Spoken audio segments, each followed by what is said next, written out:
Olá, estrelas, boa tarde. Meu nome é Solange Prado e eu estou aqui hoje para dar recados sobre os segredos das sementes do amor. Qual que é o segredo de nós sermos pessoas melhores, né?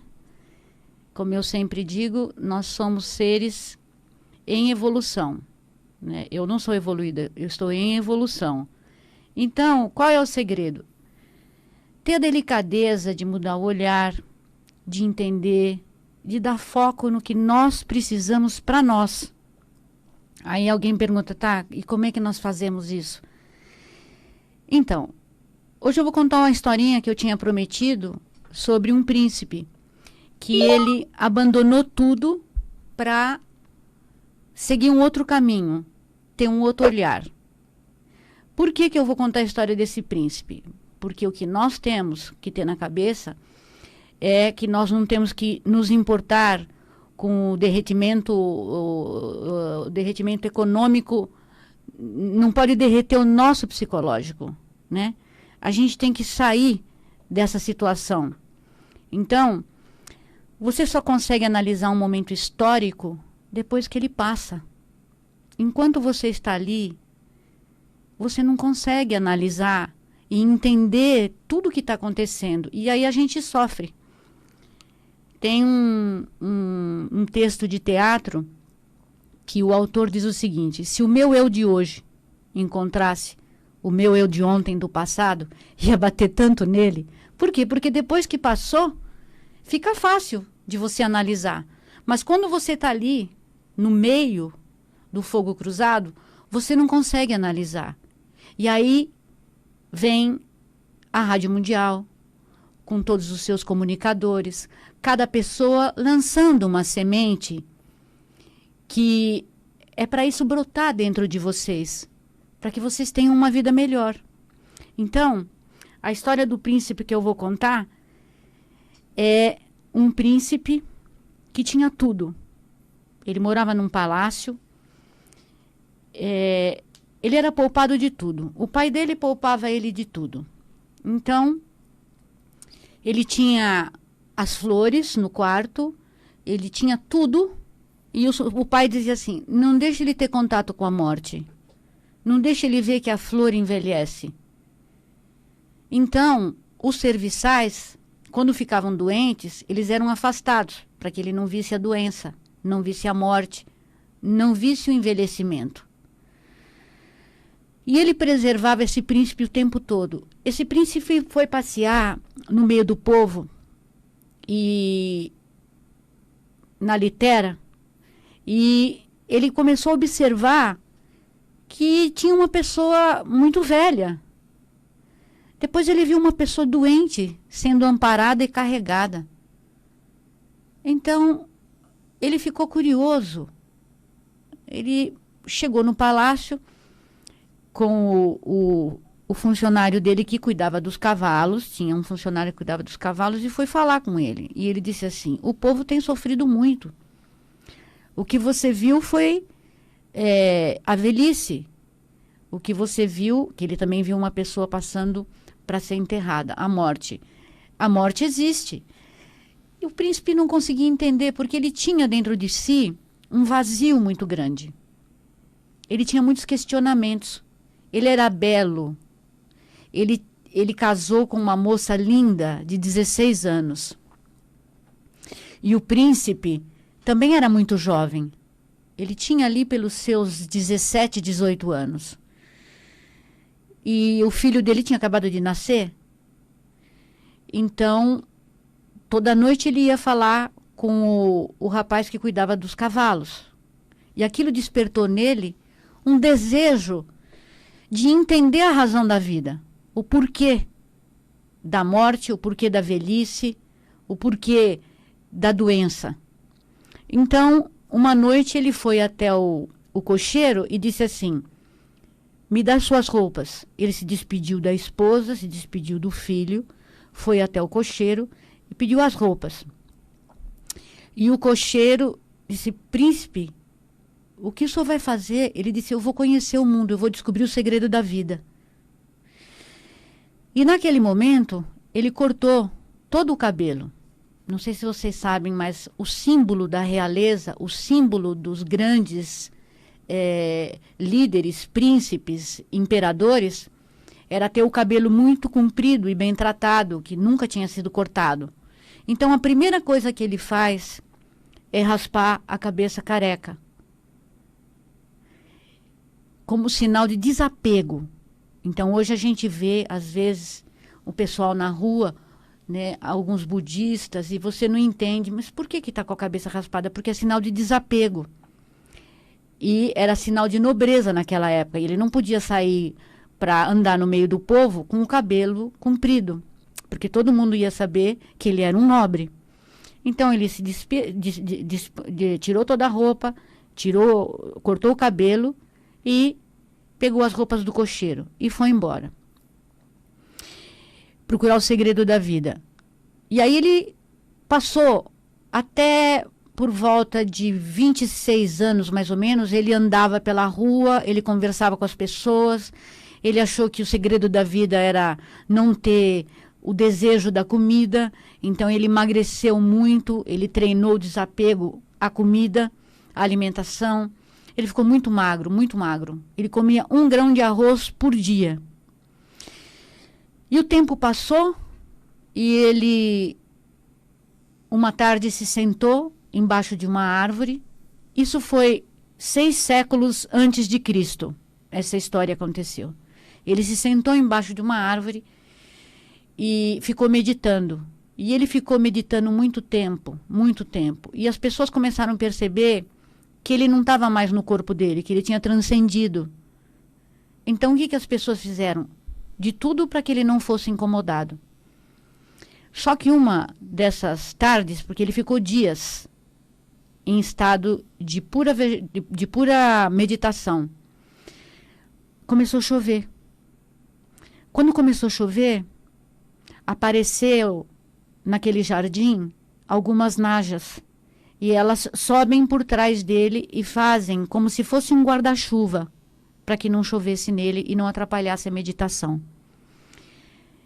E esse príncipe, que quando acordou, ele transcendeu e encontrou o segredo da vida, que ele não queria que o outro sofresse, ele não queria que houvesse dor, e ele queria entender o sentido da vida. Ele acordou e fundou o budismo. Ele se chama Siddhartha Gautama e é o fundador do budismo. Então, o que eu quero dizer com tudo isso? Nós temos que ser desapegados. A gente não tem que se apegar às coisas que acontecem no mundo, que nós não temos controle. Nós temos que ver o que tem dentro de nós. O que nós podemos fazer para melhorar dentro da gente. Ora, essa história do príncipe nos mostra que você pode voltar para dentro de você, porque todos nós estamos dentro de casa agora, não é? Todos nós estamos fazendo um exercício de voltar para dentro de si e entender a razão da sua vida, a razão da sua existência. Então, essas histórias mostram para a gente a beleza que é você ter um outro olhar. Se você sabe que nós somos únicos, cada ser é de um jeito tão especial. Não existe dois polegares iguais. Não existem duas íris iguais. Eu dei o exemplo da água no programa anterior. Não existem 2 floquinhos de neve iguais. Quando eu estava falando do segredo da água. Não existem 2 floquinhos iguais. Então, nós aqui estamos a serviço da sabedoria divina. E ela está dentro da gente. E o que a gente tem que fazer? Germinar essa semente e pôr para fora. Porque as sementes que Jesus jogou, elas estão aqui. Somos todos nós. Né? as pessoas da luz, as pessoas da nova era. Nós que pedimos para estarmos aqui agora, hoje. Nós é que fomos preparados. Por isso que eu falo para vocês, nós temos a vacina dentro de nós. Isso não quer dizer que a gente não vai respeitar as disciplinas, as leis, o álcool, a luva, tudo. Mas nós temos tudo dentro da gente. Nós temos é que programar as nossas células para que elas fiquem tranquilas, que vai ficar tudo bem. Falar isso para você. Quando você vai... Porque o cérebro não tem senso de humor, não tem crítica, o cérebro aceita o que você comandar. O que você comandar, as ondas eletromagnéticas do cérebro, elas vão mandar para as suas células. Então, eu recebi um WhatsApp dizendo, falar agora com vida, né? Com vida 20, que é a vida. Porque o cérebro, quando você está com fome e você pensa assim, deixa eu ver, acho que eu vou comer aquela comida que é a minha comida predileta, que eu gosto. O cérebro não está vendo a comida, mas você projetou uma imagem, essa imagem o cérebro está vendo e ele começa a fazer com que as células trabalhem. Então você começa a salivar, o processo digestivo já começou, porque o cérebro não sabe que ele ainda não está diante de um prato de comida. Então, se você vê conflito, se você vê um conflito político e você entra debatendo nesse conflito como se fosse um jogo de futebol, sabe? Com aquele mesmo afã, você está queimando células do seu corpo que nunca mais vão se regenerar. Sabiam disso? Eu disse para vocês que um dos segredos que eu ia contar para vocês é o segredo de parar o envelhecimento e se tornar mais rejuvenescido. E um dos segredos é, ao discutir politicamente, ao brincar que está discutindo de futebol, lembra-se que o cérebro não tem senso de humor. Ele não tem senso de humor. Se você começa a brincar falando de futebol, o seu corpo começa a ficar irritado e chega uma hora, nós não somos diplomatas, não é? Nós discutindo política, religião ou futebol, tem uma hora que a pessoa não vai concordar veementemente com o que você está falando e vai dar confusão. Nós não somos criados para este tipo de discussão, não é? Até porque, gente, o país é nosso, o planeta, nós é que estamos aqui, nós temos todo o interesse de que tudo corra bem. Né? Então, a gente faz a meditação, vibração para o planeta, aquela meditaçãozinha às 6 horas da tarde, pensando em coisas alegres e vibrando para o planeta, sabe? Porque tudo está sendo cuidado, tudo está sendo tratado, não é? Aqui não é a casa da mãe Joana. Tem líderes, mestres ascensionados de altíssimas esferas de luz, seres intergalácticos, interplanetários que estão cuidando do planeta. Ora, veja, a Terceira Guerra que se tinha tanto medo, né, de acontecer, graças a Deus ela não aconteceu. Dizem os espíritos que a gente devia uma quantia como 10 bilhões de dólares, estão nos cobrando 10 mil reais. Porque não deixaram o planeta ser destruído. Então, não deixe essas coisas trazerem vocês para fora. Eu não estou dizendo para não ter uma opção política, para não ter um partido de futebol, para não ter uma religião. Eu estou dizendo para a gente não entrar em clinche com as pessoas. Porque quem perde somos nós, que queimamos células valiosíssimas. Então, eu vou contar uma outra historinha para vocês que... para dar essa leveza, né? Essa elegância na mudança do olhar. Então, tinha um menininho, ele perguntou para a mãe dele o seguinte, mamãe, quem é Deus?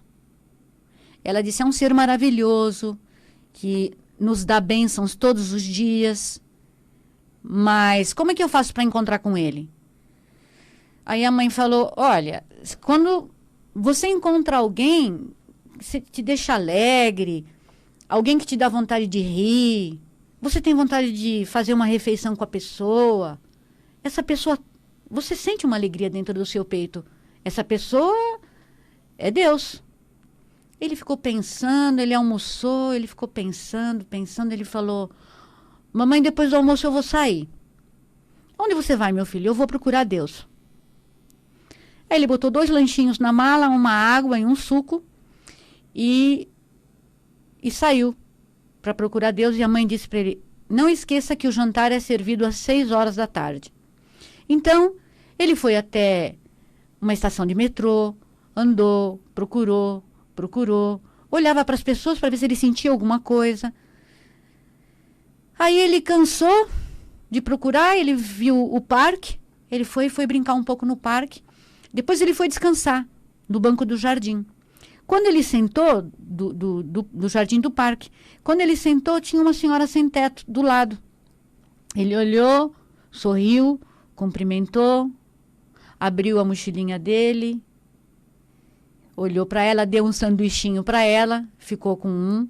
Quando ele foi pegar a garrafinha para abrir água, a tampinha caiu, aí eles acharam muito engraçado. Aí eles tomaram a água, o suco, e ficaram rindo, dando gargalhadas de coisas. O passarinho que passava, eles davam gargalhadas. Aí ele foi tentar jogar o lixo na lixeira, ele errou a lixeira. Aí eles ficaram rindo muito, porque ele errou a lixeira. Terminado o piquenique, ele arrumou as coisinhas dele rapidamente e voltou para casa. Então, quando ele chegou em casa, a mãe dele perguntou para ele assim, e aí, achou Deus? Ele falou, achei. E sabe, mamãe, eu não sabia, Deus é uma mulher, que era aquela senhora sem teto. Essa é a elegância da mudança do olhar, né? Um olhar de criança é uma coisa, assim, maravilhosa, né? A mulher sem teto, quando chegou no abrigo, encontrou com a outra amiga sem teto e perguntou, você disse que ia sentar na praça para conversar com Deus, e aí, conversou com Deus? Ela falou, sim, conversei com Deus. E sabe de uma coisa? Eu estou impressionada. É por quê? Porque ele é uma criança. Então, você vai ver Deus aonde você tiver alegria, onde você tiver um bom olhar. Não é? É preciso despertar na gente essa delicadeza do amor. O amor que tanto o Chico Xavier pregou em todos os anos da vida dele. O Chico Xavier passou a vida inteira, ele é um médium que, assim, ninguém tem críticas contra o Chico Xavier no que diz respeito à Igreja Católica, a outras igrejas, a outras percepções de sentimentos de Deus. Ele é inquestionável. Então, ele é um exemplo para nós seguirmos. E falando de Chico Xavier, da mudança de olhar, ele fazia isso muito bem e ele ajudava muito as pessoas. E ele trabalhava até as 4 da manhã e quando chegou um dia, ele chegava em casa e afagava o cachorrinho dele. E o cachorrinho dele estava doente. E todo mundo achou que aquilo era muito desgastante, o cachorrinho já estava velho, então alguém resolveu dar veneno para o cachorro. E quando o Chico chegou, ele não teve o cachorro correndo ao encontro dele e ele perguntou o que tinha acontecido.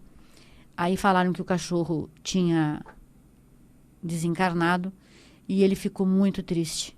E depois ele descobriu que tinham dado veneno para o cachorro, porque achavam que estavam poupando o Chico, né?